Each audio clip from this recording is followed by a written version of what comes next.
The following compilation features unsettling and spine-chilling tales sourced from Reddit's horror communities. Reader discretion is strongly advised. These narratives may contain graphic descriptions, psychological distress, and themes that could unsettle sensitive individuals.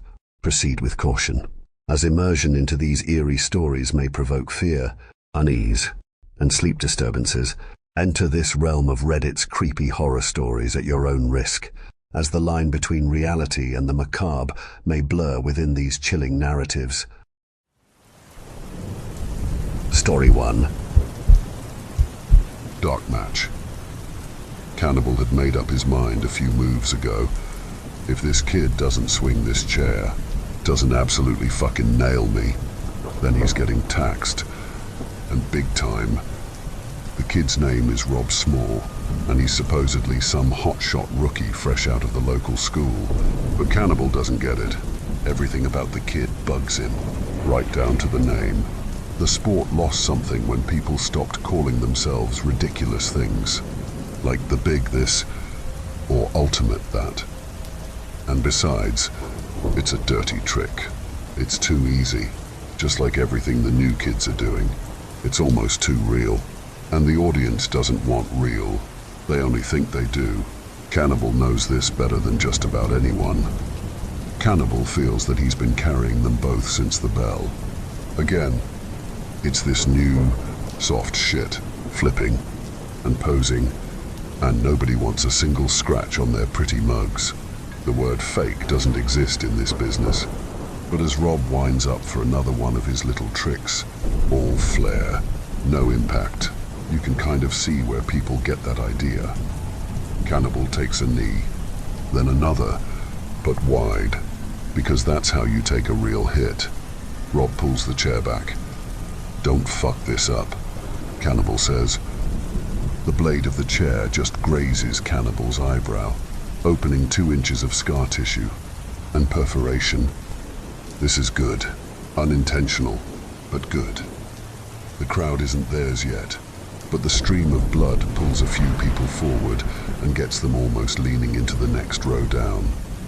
The blood is good, no doubt about it, but the sound of skull on steel would have lit them on fire, and that's just science.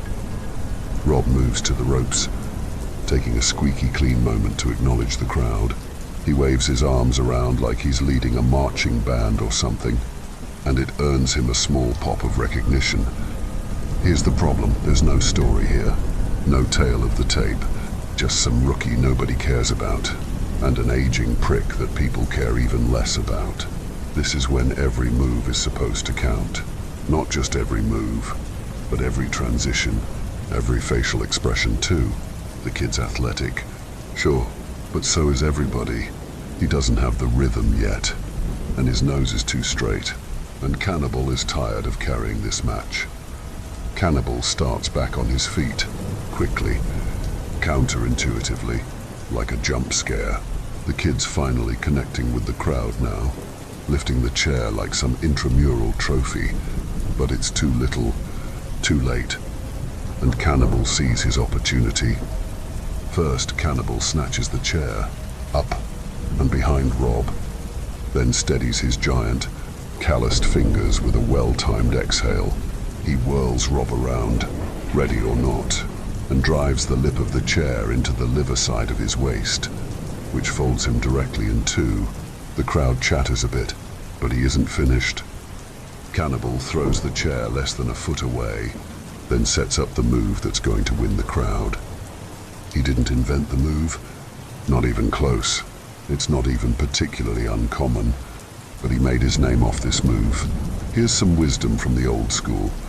There are precious few people who make money from this business by looking good. And if you can't look good, you need to look vicious.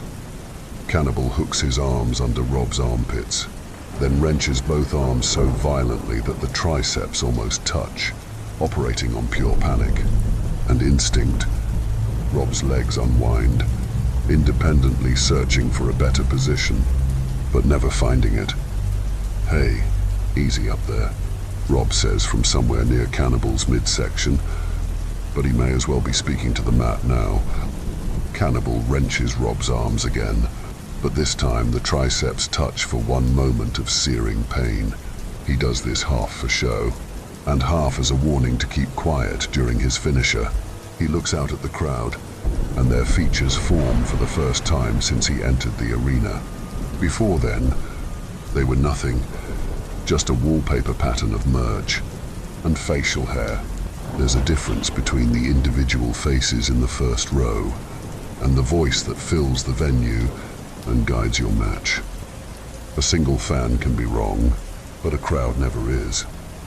But Cannibal takes some of that power back now, and he's staring at the crowd, the entity, right in the face, starting with the first row. The first few faces that he locks eyes with are rabid, their eyes wild with anticipation. They're gesticulating wildly, like they can't believe or can't wait for what's coming next. The next face is a little boy who shies away and looks at his dad for help. He scans about a seating section and a half, screaming spittle-seasoned insults along the way, mid-taunt, before anybody can count it off. Cannibal hits his finisher, the Flesh Eater. Cannibal pushes off the toes of his boots, about a foot into the air, bringing Rob's craned arms with him. That's why you really need to wrench, with Rob feeling real pain at each arm socket. He has no choice but to sell. At the height of his jump, Cannibal shoots his legs straight out in a wide V, unclenching his ass for a nice, cushioned landing. Rob's face hits the chair a microsecond before Cannibal's legs, and underside absorb the remainder of the blow. It's enough to make the aluminum ring out into the high warehouse ceiling and put a pretty little face-sized dent in the seat. The crowd reacts with screams, with horror, with finally, some fucking emotion. Cannibal climbs to his feet, while the lights flick on and off in Rob's eyes. Rob props himself on his palms and knees, finding the floor he wasn't even looking for, but he loses it again with a big, booted punt to the ribs. The crowd boos now from every direction. This is good. It means that right now, they hate Cannibal. It means that when they go home, they'll remember how much they hated him. It means that he did his job. Cannibal takes a victory lap around the ring, while Rob writhes in presumably authentic agony.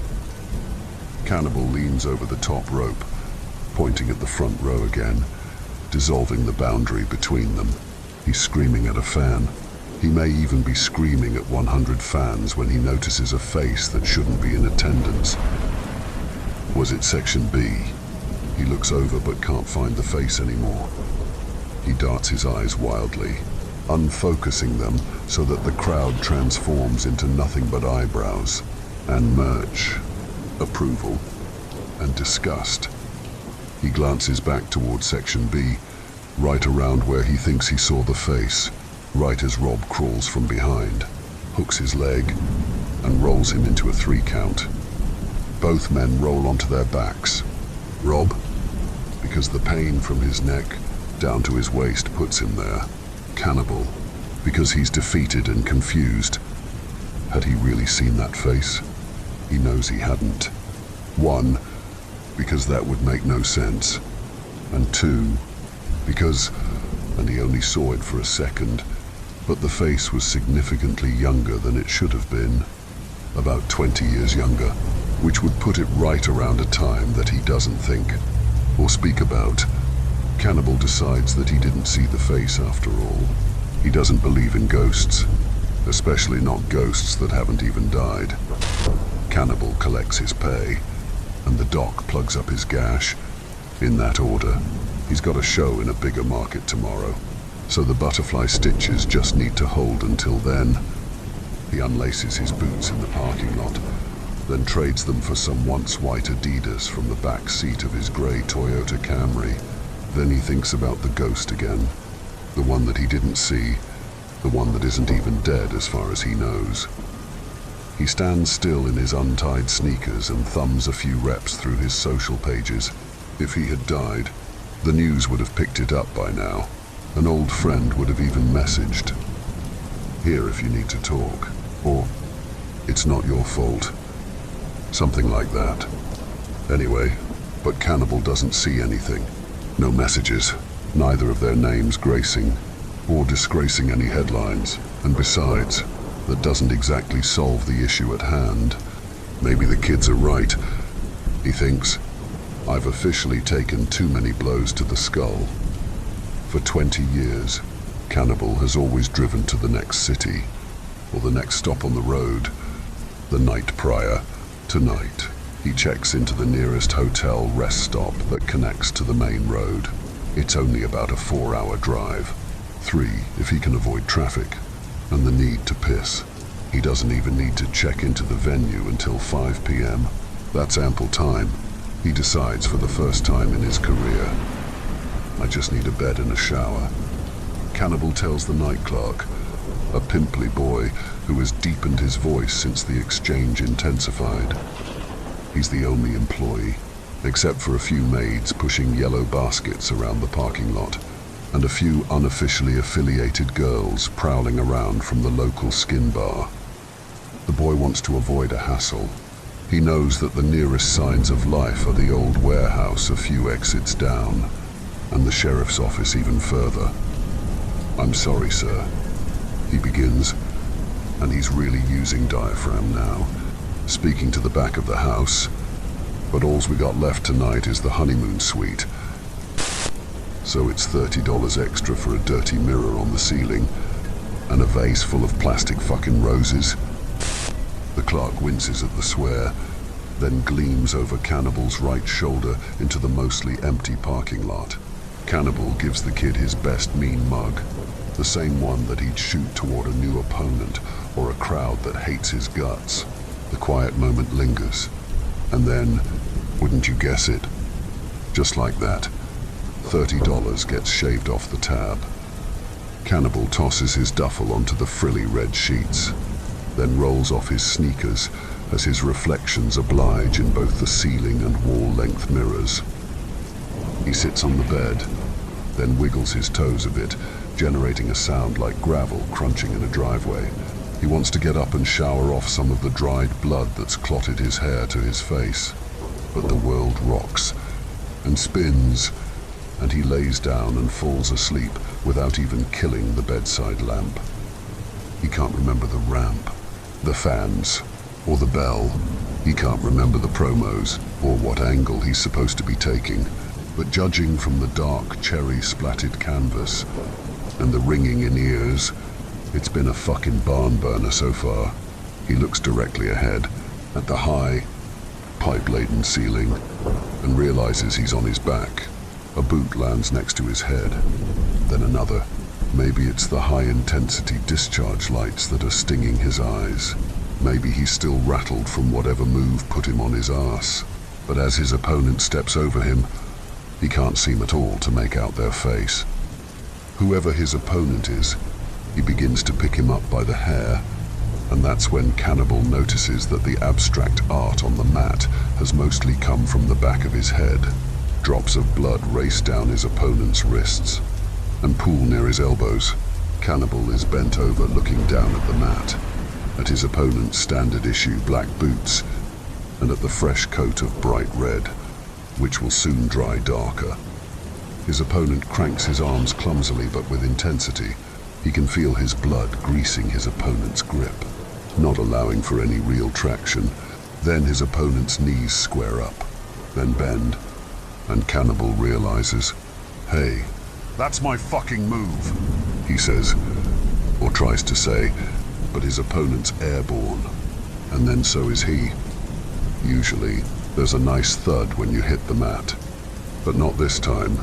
This time it sounds more like a series of wet pops, like cracking your knuckles underwater. Cannibal tries to roll over and assess the situation. Then he tries to roll over again. Oh, shit. He's face down on the mat, and he intuits, rather than feels his opponent hurry off him.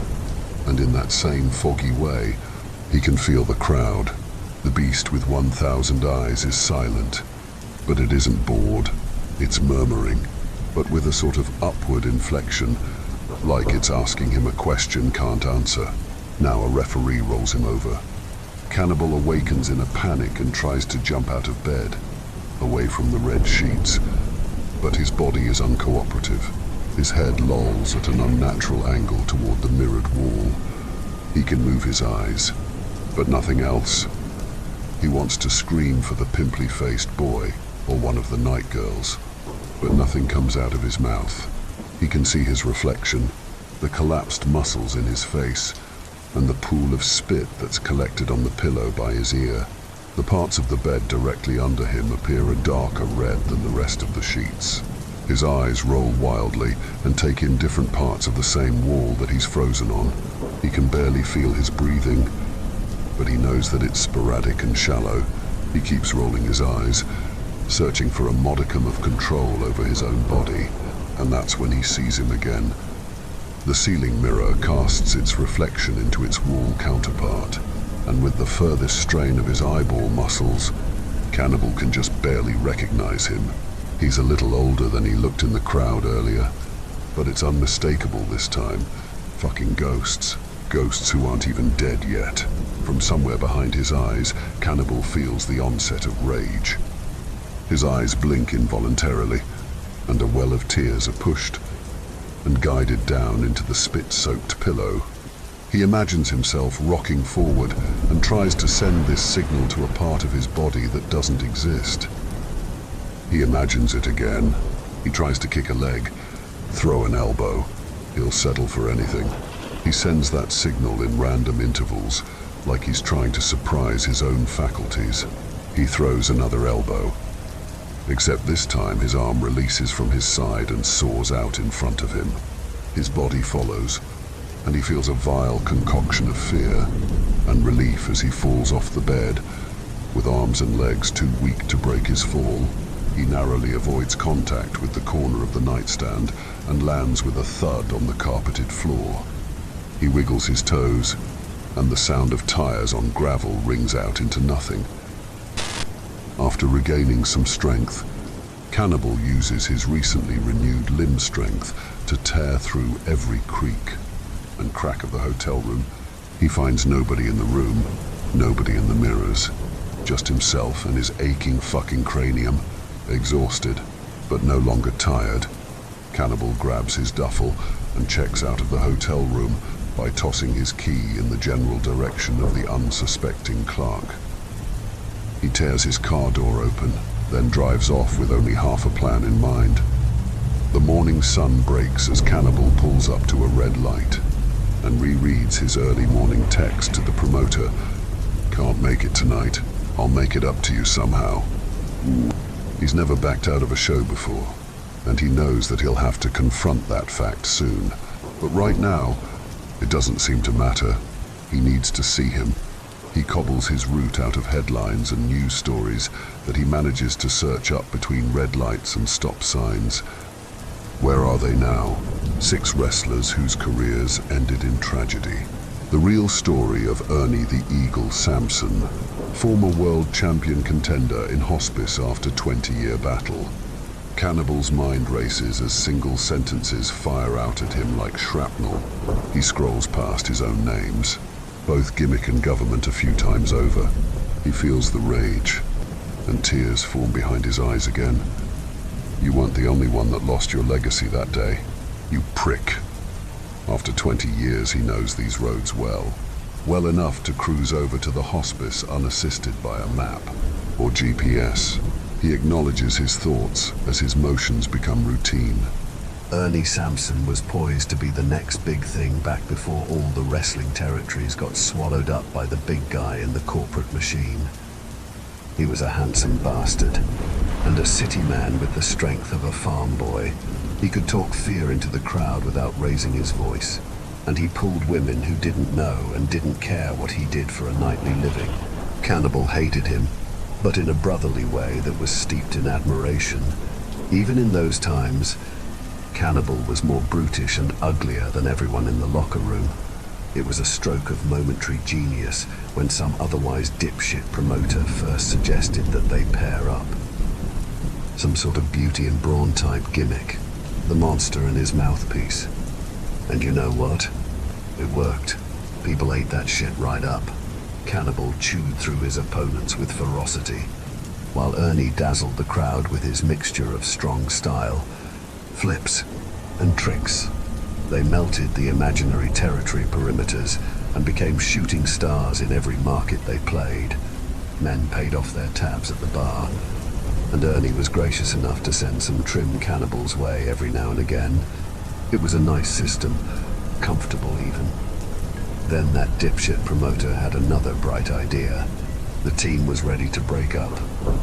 The way he described it, they'd take all that heat they had amassed together and cover double the ground.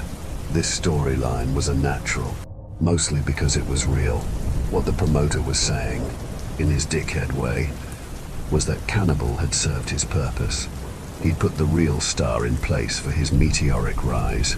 Cannibal looked at where his career was and how far it had come, and he agreed. They'd go out in one final bloodbath of a match and defeat their current rivals, the Maniacs. Then Cannibal would attack Ernie, severing their ties and launching their individual careers. Cut. Dry. Right up until the end. That match stands in Cannibal's memory as his finest work. If he'd been vicious before, he was rabid in this match. The hits were real, the emotions were high, and the crowd invested in every last pectoral twitch. After nearly half an hour of slogging and bruising, Cannibal hit his finisher and covered his opponent to the tune of 20-something thousand screaming fans. As the 3 count fell, the crowd hit a decibel that he'd never heard before. They were screaming so loud that it almost dampened in volume and became a whisper in his ears. The Maniacs had done their jobs well, bloodying and bruising Cannibal and Ernie for a gruesome glamour shot that would make the following day's paper. That image of Ernie raising Cannibal's arm before the inevitable turn would haunt almost every article written about either of them from that day forward. Soaked in the moment and each other's blood, Ernie hoisted Cannibal's arm, and they spun the ring, facing every single fan in attendance. Normally you'd wait for a break in the volume before the next big moment, but this crowd had no intention of quieting down. They faced each other, and Ernie mouthed the words, "You ready?" To this day, Cannibal doesn't exactly know what went wrong. First, he felt sadness. Then he felt anger. He realized that the cheers wouldn't end for Ernie. But there was a very real possibility that this was his own last big pop. He went ahead as planned, first with an absolutely brutal kick to the midsection, which softened Ernie's abs into dough. Ernie let out a real, dry cough as the crowd's cheers morphed into shock and confusion. Then he cranked his arms, clumsily, but with intensity. Ernie's arms were slick with blood, and Cannibal couldn't sink in his hooks correctly. His legs shot out gracelessly, and rather than hearing the cushioned thud of his own ass, all he heard was a sick, wet pop. Cannibal notes that he is about one exit from the hospice, and shakes his head vigorously as if to erase his thoughts. The exit approaches, and he cuts in deftly. He is immediately greeted by a green, bustling town in a decent Midwestern neighborhood. He cruises toward the hospice, passing a few young couples and their church-clothed children. Bells chime nearby, and a dog emits a medium-sized bark from a nearby public park. Cannibal glances in his rear view as he changes lanes. Ernie is seated behind the middle console, smirking, but with no joy in his eyes. Cannibal tries to scream, but can't. With the wheels slightly angled for his turn, Cannibal cruises subtly across lanes, onto the sidewalk, then into the park. The first few couples dive out of the way with synchronized but inharmonious shrieks. A young man pushes his wife and child to the ground, and the driver's side front wheel crunches and shatters his ankle. The next few people aren't so lucky. A group of friends, sprawled across a picnic blanket, snap around toward the source of the commotion, just in time to greet the Toyota Camry's fender. Cannibal's eyes dart between his windshield and the rear view where Ernie sits smirking. He sees a young woman snatched from his sight line and hears a gunshot of a pop as the back of her skull smacks against some concrete. Tears roll down Cannibal's face as he wills his arms, legs, or fucking anything to move. The litter of bodies test the car's shocks as the wheels find their way over strange terrains of bone and flesh. Then, a street lamp. Cannibal's forehead smacks against his wheel a millisecond before the airbags deploy.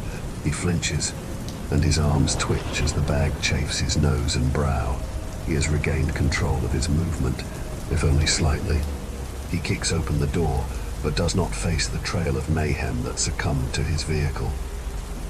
Instead, he realizes that he is just one block away from the hospice, with the remaining screams a comfortable distance behind him. He half runs, half stumbles to the reception desk. People react to Cannibal's arrival with appropriate confusion and terror. The butterfly stitches have ceased to hold, and a rigid pattern of blood trails him as he staggers across the linoleum tile.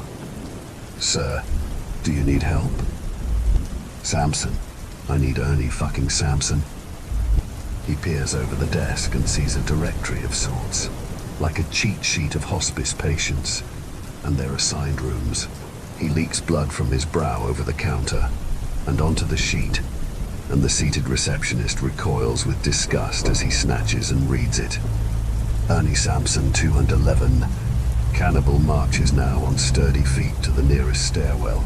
A small security guard attempts to stand in his way, but Cannibal dwarfs his face with his gigantic palm and smashes it into the drywall behind him, eliciting a collective gasp from the lobby waiting room.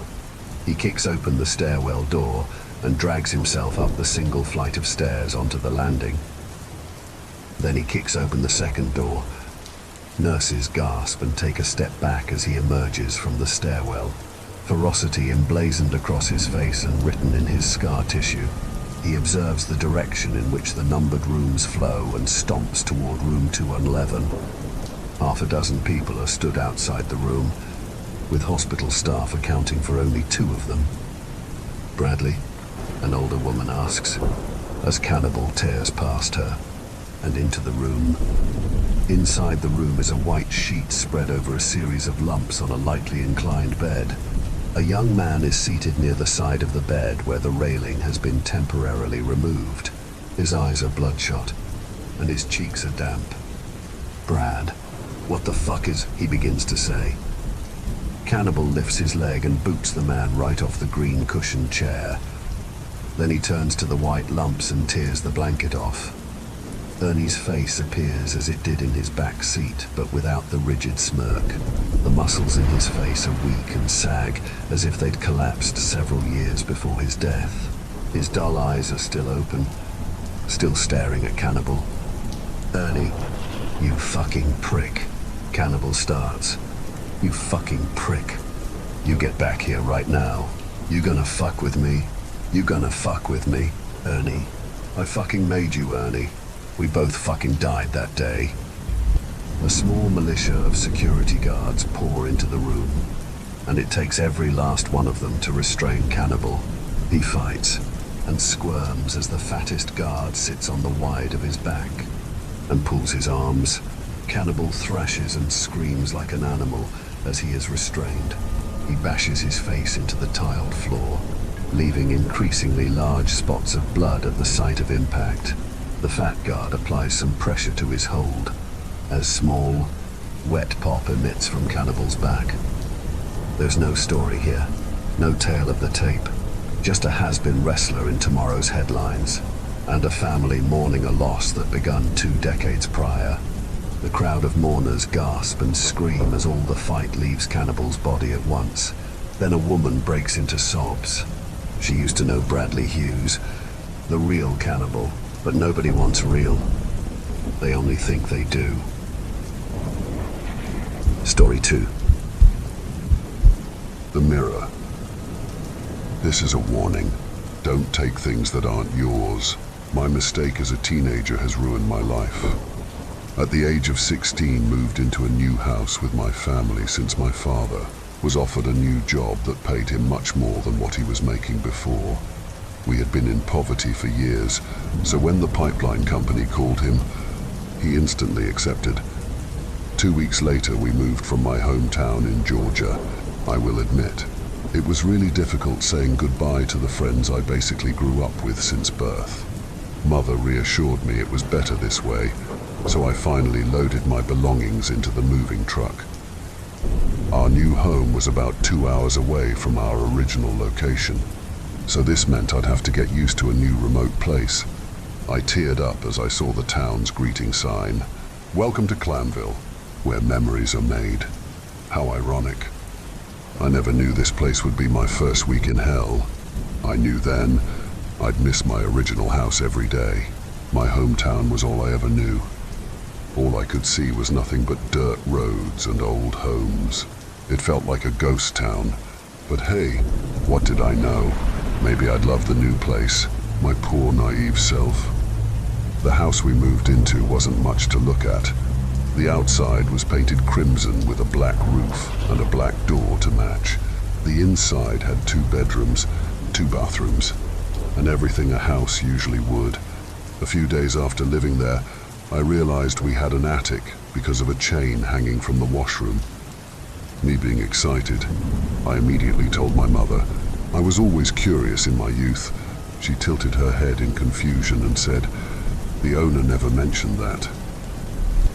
My father always had ladders because of his previous job with the logging company, so we searched the truck and found one in the back. My father had taken the pipeline work vehicle that day, so it was never unusual for his beat-up red truck to be in the driveway. My mother set up the ladder, began to walk on it, but then stopped halfway in pulling the chain. "Well, what are you doing?" "Pull it down so I can see what's in there. I don't feel like this is safe." The previous homeowner obviously didn't tell us it was there for a reason. Maybe it has some safety hazards. He might have left old things up there, like antiques or something. She inhaled deeply and let out a long sigh. "Fine, but if you get hurt, you'll never be allowed up there again." "I mean it," she said sternly as she walked back down the ladder. In my excitement, I rushed and pulled the rusty chain so that the entrance was fully exposed. A cloud of faintly grey dust hit me in the face and I coughed. My mother complained about the mess, but that was the least of my worries. I climbed myself the rest of the way in. The atmosphere felt eerie. "Do you see anything?" Mother hollered. "Ma, I haven't even turned on the light yet," I yelled in response. I felt around the attic and flicked a light switch and the attic lit up. The floral wallpaper in the room was peeling off and the floor was in need for a sweeping. Other than that, it seemed in fairly good condition.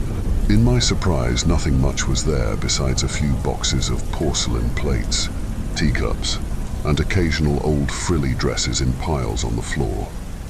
Everything was caked in grey dust. From the looks of it, no one had been up here for years. My mother yelled once again and it caused me to jump. "Everything okay?" she yelled. "Yes, Ma. I promise. There isn't much up here," I yelled back with a slight tone of annoyance. She always worried too much, I thought. I paced up and down the floor to examine my findings, and that's when I saw it in the corner. A beautiful antique mirror with bright gold edges.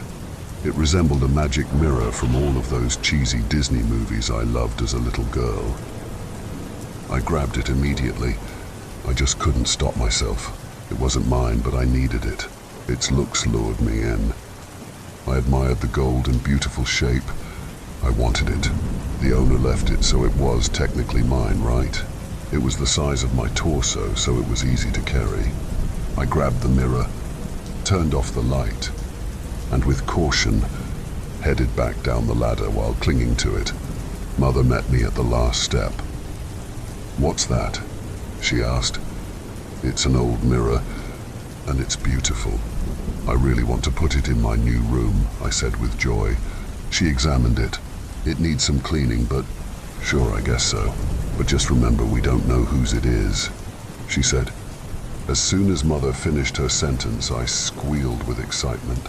Even in my teen years, the littlest things brought me happiness as if I was 4. "I told you there was at least something up there, Ma." I ran to the bathroom with the mirror in hand to find Windex to clean it. As I was grabbing the cleaner from under the sink, I felt an extremely cold presence behind me. I wrote it off as the house was old and probably needed some insulation work done. I headed to the kitchen table and began scrubbing the glass. The smudges just weren't coming up. I began to get aggravated and used different cleaning chemicals: Dawn dish soap, Windex, vinegar, Ajax, and even baby wipes. It refused to come up from the glass, and my excitement faded slightly. I went to Mother's bedroom to go find her and ask her for more solutions. "Ma, the fingerprints won't come up," I said, defeated. "Well, it is really old, honey. It could be staining from inside of it," she explained, looking up from her book. She was always seen with some type of novel in her hand. I sighed. "Well, should I just hang it up as it is?" "I don't see why not. It's clean now." "All right then." I closed the door as I left. I felt my gut twist and turn as I turned my room's doorknob. Little did I know then, it was my subconscious warning me for what was to come. I headed to my room and decided to hang it up over my bed. I sat on the end of my mattress and admired it once more. Even though it has a few smudges, it was still glimmering and shiny. I loved it. I even looked at it as I fell asleep that night. To my dismay, I had my first nightmare of a cryptid crawling out from the walls and grabbing my throat. The hands burnt as soon as it touched my skin. I couldn't scream. I was paralyzed. The figure was cloudy gray and had such dark eyes. As its eyes met mine, I finally woke up in a panic. The smell of the thing is forever burned into my nose. I was covered in sweat and my hair was matted against my face. I went to the bathroom and immediately took a hot shower. I always hated how sweat felt. I didn't go back to bed that night. Stayed up and drew in my sketchbook the whole time. I didn't want to ever have that nightmare again, and I thought it would pass. I even prayed. I checked my dim light computer screen and it read 8 a.m. I got up and made myself some fried eggs. Mother woke up from the smell and sleepily walked into the kitchen. "You're awake early," she yawned. Haha, yeah, I was hungry. I decided not to tell her about my nightmare. Knowing her, she'd blame it on the YouTube videos I watch. The eggs were done and I grabbed 2 plates. "Is Father already gone?" I didn't hear him leave. "Yeah, you know how his job is." "I miss him, Ma." "I know. I do too." We ate at the kitchen table without saying a word to each other. The move was impacting us both. Father came home at 11 at night now and always left at 7 in the morning. While I was sleeping, he had weekends off, but when he had spare time, he'd usually rest since his job was hard on his back. I knew I'd been enrolled into a new high school in a few months after the summer was over, and I was scared to leave Mother all alone. She didn't do well when she was stir-crazy. The past few days after felt like a fever dream. I spent less and less time in my room. As a teenager, that's never a bad thing, but I noticed any time I was in there, I'd catch myself zoning off, looking at the mirror. I kept having the same nightmare. It was repetitive nightly, and it began to drive me crazy. I was desperate enough to begin asking for help on Reddit, Discord, online chat rooms, you name it. They all asked me a recurring question: "Do you have any mirrors in your room?" At the time, I thought it was such a stupid and irrelevant question. I eventually sent someone a picture of it in a private chat, and they told me I needed to burn it and began rambling about negative attachments. I nervously laughed at the text. Burn? A mirror? That sounded ridiculous. I laughed to myself and picked up the gorgeous mirror from my light brown wall. I gazed at it to see if this person was truly crazy, and that's when it hit me. The smudges look like it's on the inside. I was in shock. I had so many questions running through my head like a fight or flight response. There was no way fingerprints could be inside a mirror, right? I kept reassuring my mind and told myself I was overthinking it. I surely had to be paranoid from the lack of sleep. I went to bed and the dream repeated itself once again, the thing completely devouring me. I woke up. I had enough and cracked. I told my mother everything. She didn't believe a word I said, though, in her defense, she never was the one to believe in negative energies or anything paranormal. Her denying it was anything to do with ghosts kind of eased my fears. Though the nightmares continued, I was finally able to get more sleep. I became numb to it as I knew what would happen. One night in particular, I awoke from the same dream, and my throat was dry as if it was caked with flour. I brushed my teeth to get the sensation off my tongue and I spit out pure black. I opened my mouth wide enough to see every tooth and saw it. To my horror, my mouth had a thin layer of dust on the tops of my gums. The people warning me were right. It had to be evil. I rinsed out my mouth and cried on the bathroom floor for what it felt like. Hours. Something was wrong. So very wrong. Mother kept denying my claims, and Father was never at home to give me comfort. I picked myself up and decided then and there. I had to get rid of the mirror. I was going to smash it into a million pieces. Its gorgeous, petite shape was a wolf in sheep's clothing. I sat in the living room and watched an old Looney Tunes rerun until I fell asleep. Not long enough to have the dream, of course, because I woke up to the sound of someone in the kitchen. It was my father. I stood up from the couch. "Can I hug you before you go to work?" "You know I'd never deny one of your hugs, kiddo, but why did you sleep on the couch?" he said as he wrapped me in a bear hug. I smelled the old spice on his clothes. I haven't had one of those embraces since we moved. I always adored my father growing up. I ignored his question about why I was sleeping in the living room. "Have a good day at work." I was just tired. I didn't want him to worry or feel like this was his fault. He was trying his best for us and I knew that. "Thank you, kid," he said with a smile.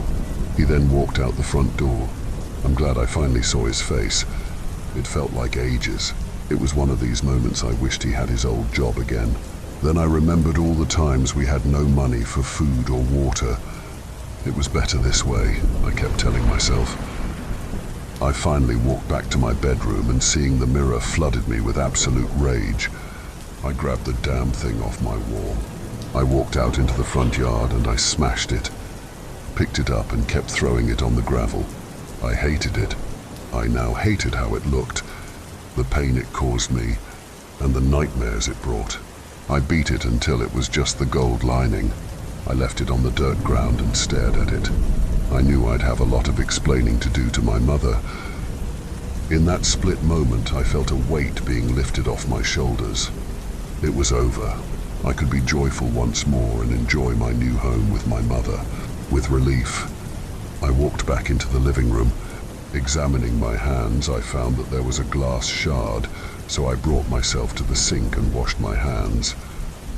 I took a deep breath and stepped back into my bedroom, my once no sanctuary.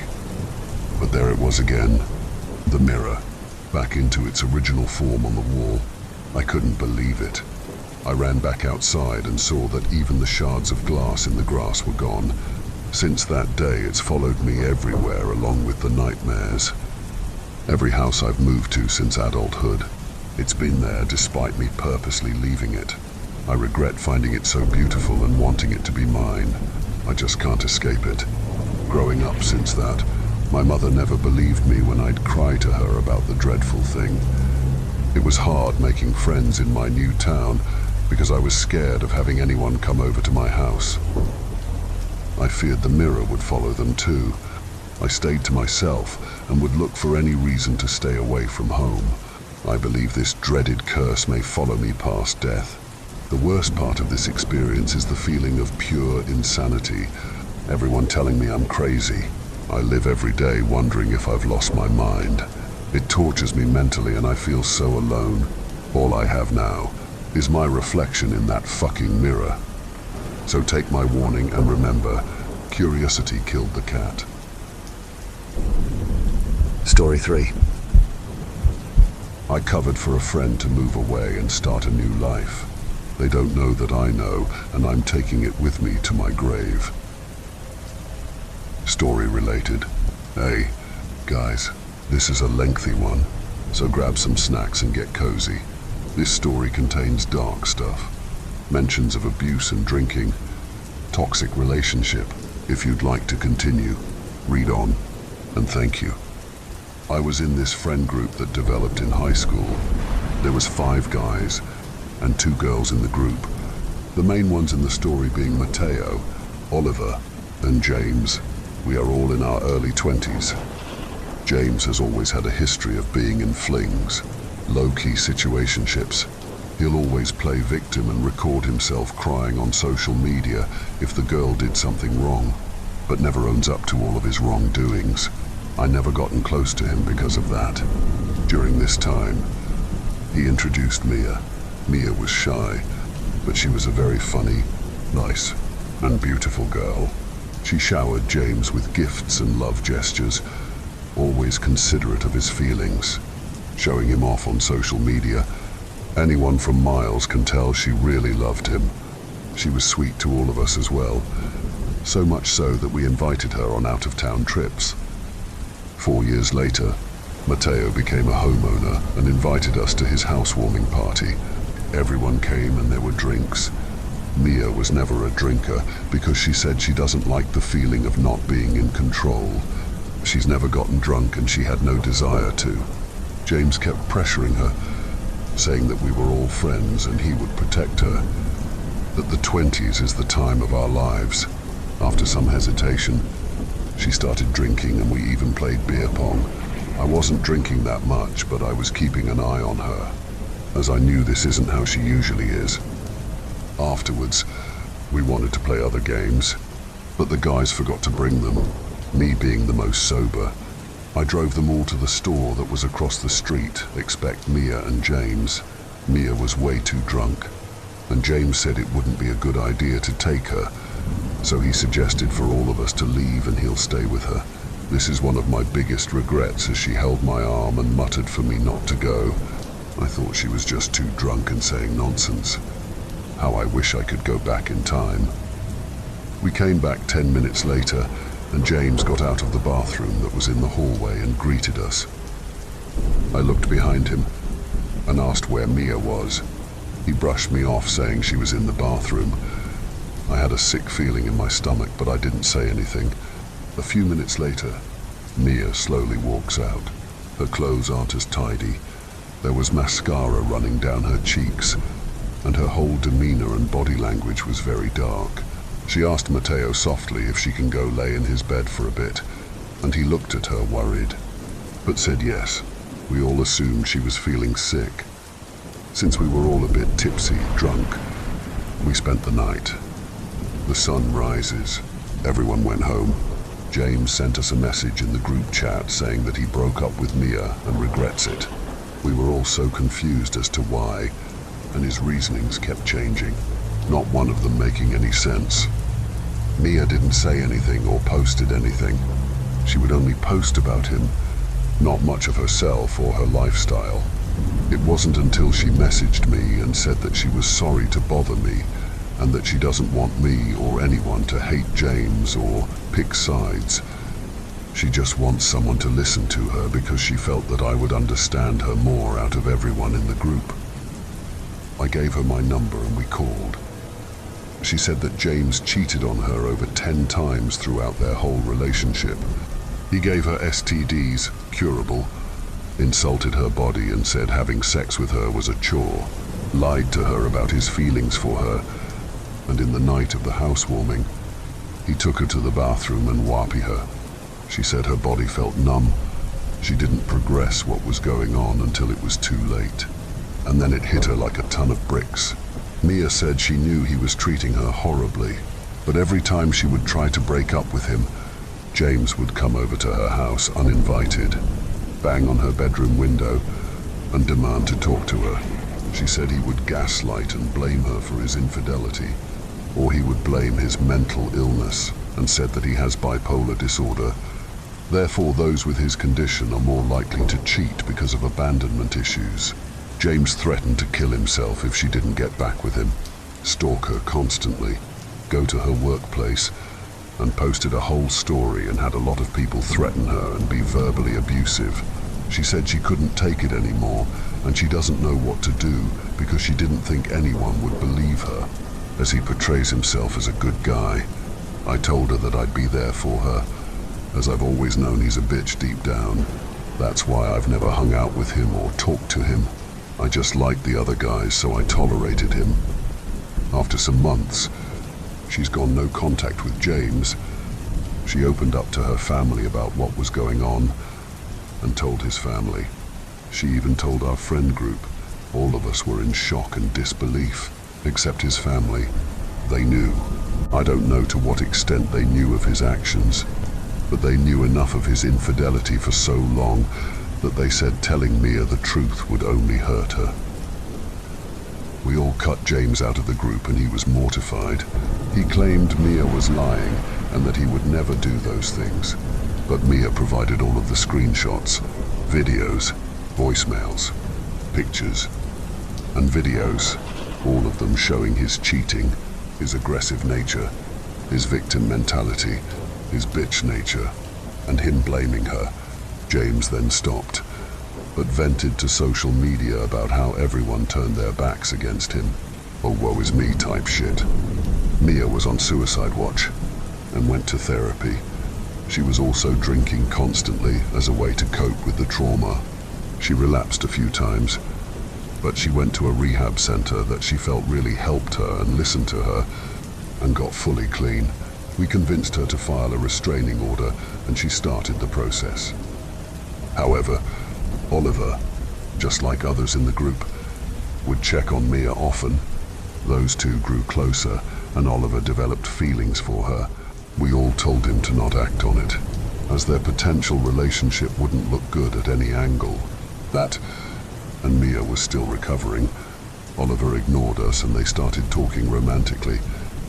I asked Mia if she really liked Oliver, and she said yes with some hesitation. I caught this and said, if you're only going after Oliver to hurt James, it's not a good idea. I get it, but this isn't high school. She sighed and replied, I do like Oliver. I'm not talking to him to get back at my ex, but I feel as though I don't belong with Oliver, or even friends with you guys. I asked her to elaborate, and Mia explained that she's still reminded of James when she talks to us, or when she still gets invited to our houses, and especially when she's talking to Oliver. For years, she's only seen us when James was there, and she's always admired our bond. Mia started crying and apologized, claiming that we always made her feel welcomed and cared for, that she feels guilty for feeling like this. I calmed her down and said that I can understand why she feels like that. The fact that she can still feel bad for someone that caused her a lot of pain blew my mind, and it shocks me more that she was still thinking about all of us when she was still in recovery. Things cooled down, but James started coming back around, apologizing to Mia and saying that he doesn't want her out of his life, that he wants to be friends. Mia didn't respond. She kept blocking the accounts he made. I found out from one of his flings that I was friends with in high school that James was never sorry. During his freak-out episode towards Mia and the group, he was still fucking around. His fling said early on in their relationship, he claimed it was never a real relationship to begin with, that Mia was just something to have fun with. To all of his side pieces, he told them the same thing. As they all questioned where he stood with Mia, half of them said James added on the victim mask, that Mia was cheating on him and didn't treat him good, in order to get pity sex. Honestly, the more I found out about him, the more angrier I felt. On one particular night, last spring in fact, Mia said she couldn't stay in town anymore. She said that she got messages from some of Oliver's family members telling her to stay away from him. They called her a homie hopper and threaten her to never talk to him again and to leave him alone. Mia sent me this and said she didn't know if she could tell Oliver or not, as he was working on repairing some ties with his family, and Mia was supporting him. She said she didn't want a whole new drama to unfold because of her. I tried to tell Mia that it wouldn't be her fault, but it was hard for her to shake that notion off. She said she's been thinking about leaving town, move to another city or state, deleting social media and changing numbers. At first, I felt sad, as she's a real humble person and I've gotten close to her over the years. But at the same time, I felt like maybe this could be good for her, to not have any reminders of the past, to live at ease and start over. Mia cried, saying that she didn't want to leave the people that she loved and cared for and had been there for her. But she feels like her healing is at a halt because her physical surroundings is the same. She tried renovating her bedroom and even changing herself, but it would only be a temporary fix. I got a bit emotional and said I would miss her too, but that this might be exactly what she needs. Now, this is the part where some people might judge me. If you've read this far, thank you again. Okay, so here goes. Mia was trying to figure out how to tell Oliver this, how to mention his family and the things they said, how she wants to act out on this idea. I was silent for a few minutes, and I cut her off mid-sentences and said, "Don't tell him anything."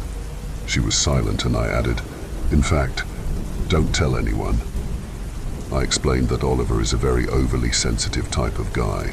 Nothing wrong with a man expressing his feelings, but he can be very over-the-top dramatic, like Broadway death scene dramatic. I don't know how else to describe it, but he doesn't handle any type of news well at all, taking it all to the extreme. That, and Oliver really wanted to get closer to his parents and the rest of the family.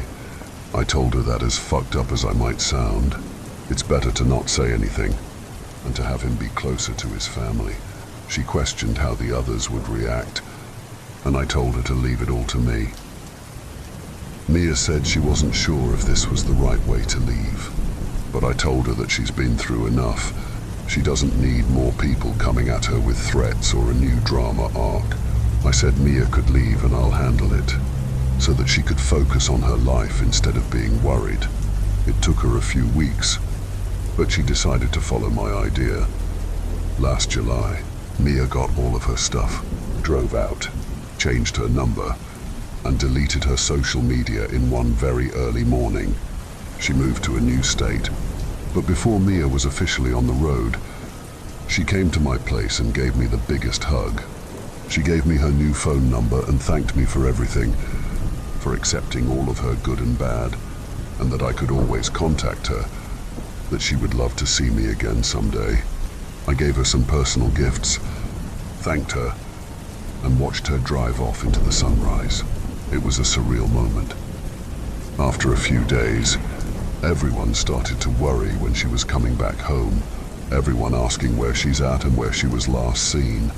The only other person who knew was Mia's mother. Her mother was also planning on keeping it a secret as to why she moved and hasn't told anyone the really reason to this day. I talked to her and agreed on a story that she had an opportunity to study at a good school. She was already going to school anyways, so it was believable. Oliver doesn't know about what his family said to Mia, and neither does the friend group. Oliver is still sad and confused in whether he should wait for her, trying to call her old phone number. I and the others are telling him to move on. Hopefully he will and focus on himself. Last I heard about James, he heard about Mia being gone and was heartbroken. He tried to have a few relationships, but apparently wouldn't stop talking about Mia, so naturally they left him. As of today, Mia is studying and has a small house of her own in another state. She hasn't been dating as she feels she's not ready, but she's happy nonetheless. She's almost 1 year clean off of alcohol, and I couldn't be happier for her. As for me, my departure from the friend group, no hard feelings or ill will towards them, but I was getting older, and I was tired of my same old routine for years. And I honestly couldn't stand Oliver and everyone else talking about Mia in a bad light. They started to say mean things about her, saying that she probably ran off with some guy. I can't blame them for thinking that way, but I just wanted Mia to be at peace with herself. And if Oliver knew the truth, a new drama would unfold, and he would try to track her down. And I don't think anyone has the energy to deal with that. And I really don't want Mia to even hear about it. I know many of you might think of this as a selfish or bad choice, and that's okay. But at the time, this seemed like the best idea. I'm still going to support my friend for the rest of my life and keep my word. She's been through enough. If how the truth came out, I'll take the heat for it. It was my idea after all, and Mia deserves to be happy as she is right now. Like I said, someone of you might disagree, but this was my idea and I'm standing by it. Story 4. I investigate cults by living amongst them, but I think I've taken things too far this time. My morbid fascination for cults began long ago when I was a young man hearing about a terrible incident in which a great many people died. Now, I naturally felt immense sympathy for the corrupted minds and souls lost that day, but something in me yearned to understand the psychological aspect of it all better. The years went by and my interest only grew with the satanic panic of the 80s and 90s. Eventually, though, I found my calling. I decided I wanted to quietly investigate cult psychology by embedding myself within them, or, as any normal person would say, I joined a bunch of cults. It started small, religious kind of stuff, groups similar to Scientology. These were a good starting point because their collective basis was somewhat still grounded in reality. Not that I was ever the spiritual type, but I could see the appeal even if to someone like myself the ideas posited remained completely ridiculous. Through the years hopping from religious cult to religious cult, I learned a great deal about why people gave everything they had up to join these groups. Now, you might have already guessed the answer, but seeing it and being able to walk into a room of devotees and feel its thick, choking presence in the air made it so much more real. Fear. Naturally, I was forced to partake in their activities, to eat their food, to drink their drink. I had to become them, or else I'd be discovered. With the comparatively gentle nature of the earlier cults I joined, this wasn't much of an issue, but the constant sense of obsessive duty began to take its toll on me as the intensity rose. From reality-grounded religious cults, I moved on to animal sacrifice cults and then on to UFO cults before ending up here. One beyond simple description. After a run-of-the-mill pre-joining research period, I found myself stumbling through thick brush and leaves to attend my initiation deep within the woods at the edge of town. Usually, I had to travel pretty extensively to join a new cult, but this one was based close enough that it'd be far more convenient than the other options I had lined up. The thought of having my own bed to go back to every once in a while, rather than living in their commune, indefinitely sounded nice too. Eventually, I came across a group of young-looking men and women standing in a large circle with interconnected hands. A stone was seemingly suspended in the air just above a raging campfire, and a man stood next to it with his back to me. Without turning, he spoke. "I see our latest brother has arrived. Welcome to our blessed commune." Thank you. My name is..." "No names," he retorted midway through my sentence. "Well, okay. I'm glad to be here. What would you like me to do?" I was familiar with initiations, and the audience surrounding me suggested it'd be more of the same. Taking an oath, reading some words from a scroll, repeating a phrase from a long-forgotten language, that kind of thing. The man still stood with his back to me and commanded me to walk closer to him, closer to the stone above the campfire. As I walked, The carvings on the stone became clearer to me. It was a face and not one that was human, either. Take this dagger and draw blood. Oh, I'd never been asked to give blood to whatever idea I'd be pretending to worship before. I felt like I was in a bad horror movie, and I loved it. The sharp tip of the blade he handed me behind his back pierced the skin across my palm, and I grimaced before he finally turned to me. He was as young as the others in the circle around me, and yet the look in his eyes was one of a weathered man, someone who'd seen a lot, done a lot. Provide the stone with your offering, he spoke, whilst his eyes obsessively followed mine. Crimson red blood dripped down into the crevices of the carving before me and eventually onto the fire. My train of thought was interrupted by the cult members around me, breaking into a collective hymn. I tried to make out what they were saying, but it was all unintelligible. Part of me thought it must have been the language of whatever entity they were worshipping, but it didn't sound like any language at all. Then they began to walk away, backwards, creating more distance between me and them, yet never breaking eye contact. The chanting grew louder and louder, and the structure of the circle remained as it had been. The leader traveling in the middle along with the suddenly mobile fire and stone.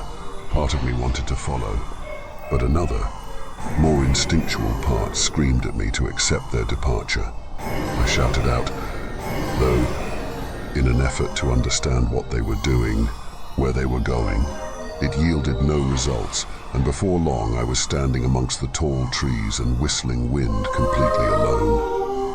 Thankfully, I managed to make my way home from those woods. I've come to find out that I brought something horrible along with me. I spent the next few days trying to find out anything beyond what my initial research into the hometown cult, as I've come to refer to it, revealed. With no contact from the people in the woods, I was left to my own devices and scoured the internet for anything that might have helped. Eventually, I came across something. Not much, but something. A newspaper archive from 127 years ago detailing the mass disappearance of every 35-year-old in the town. Supposedly, there had been 37 of them all those years ago, and the townsfolk woke up on the morning of June 27th to find they were all missing. Children walked into the bedrooms of their parents to find sheets strewn on the floor, and weary husbands awoke to their sleeping wives no longer by their sides. Rumor at the time had it that their personal effects were found in a circle deep within the woods at the edge of town. Just like the circle I'd seen, I tried to glean some context into the investigation and what happened next from later editions of the paper, but had no luck. It was as if there was a single mention of the incident, and then it too disappeared.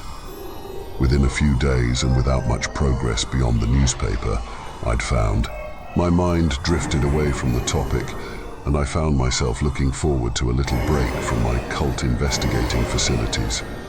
My ignorant bliss didn't last long enough, though. Unfortunately, before long a sense of duty began to envelop me. Call out to me. I began to hear the hymn of the circle and the blood-soaked face of the stone entity in the dreams. Its face became engraved onto my mind, and it would just be there, present, always. I'd never been a person with a troubled mind, even given my escapades into mass psychological delusions, but the hymn grew louder, clearer. It wasn't incomprehensible any longer, and the things it was telling me were terrifying. The fear enveloped my every waking moment and my every dreaming moment. Perhaps I should have known my little hobby would someday move beyond delusions of salvation, move into real-life pain, torment. It wanted me to hurt myself, to give my life away as I'd pledged.